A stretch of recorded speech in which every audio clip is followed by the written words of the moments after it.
In one way, the story I'm about to tell you never happened. But in another way, it's happening every minute of every day for all of us.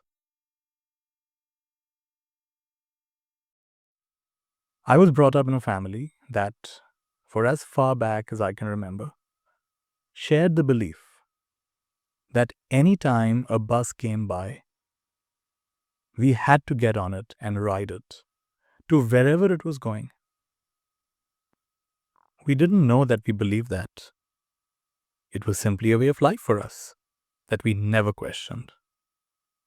I, along with the rest of my family, spent most of my waking hours on buses, spent most of my money on bus fares, and I found myself frequently lost and wandering around places I didn't want to be, and wondering why I was always so tired and joyless and confused. One morning, as I was standing at the bus stop, ready for another long day of bus rides ahead, a man I'd never seen before said to me, "Excuse me, but why are you always riding the buses?" "Well," I said, somewhat defensively, "everyone knows that's what buses are for, to ride. My whole family has always ridden them all day long, sometimes even all night long." He looked at me as though I was the one who was strange. "That's not what buses are for," he said. "They are for getting you where you want to go. Haven't you noticed that everyone doesn't always ride every bus?" The man was beginning to annoy me with his peculiar ideas, so I ignored him and climbed on the very next bus that came along. One day, while I was feeling particularly tired, frustrated, and a little bit hopeless about my life, I looked out the bus window and I saw people walking, sitting, laughing, talking, and just simply enjoying themselves. I very much wanted to feel what they seemed to be feeling.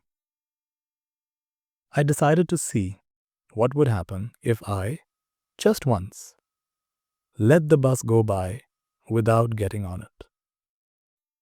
As I sat at the bus stop, I saw the next bus coming, and I looked around nervously to see if anyone from my family could see me. Instead of getting on the bus, I let it go by. It was a very strange, unfamiliar, and somewhat confusing sensation.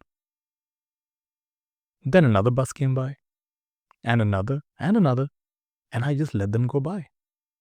I was still awkward and unfamiliar, but it was getting easier and easier to do this.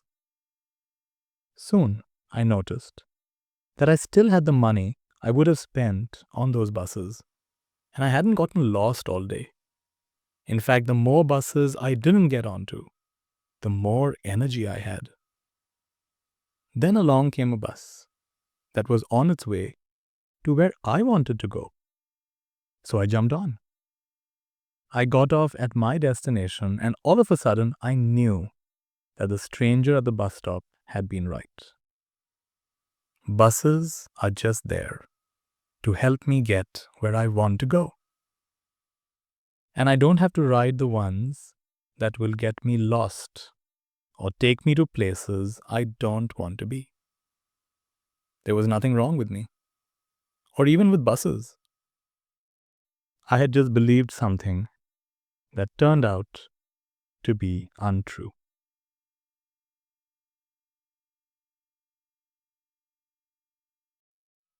So the story about buses, as you can imagine, is actually a story about thoughts, thinking, and how we get onto these buses, and they sometimes take us to places we don't want to go.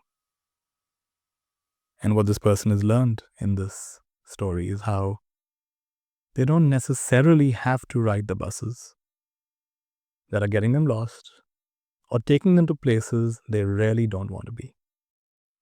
There's nothing wrong with them or the fact that there is thinking.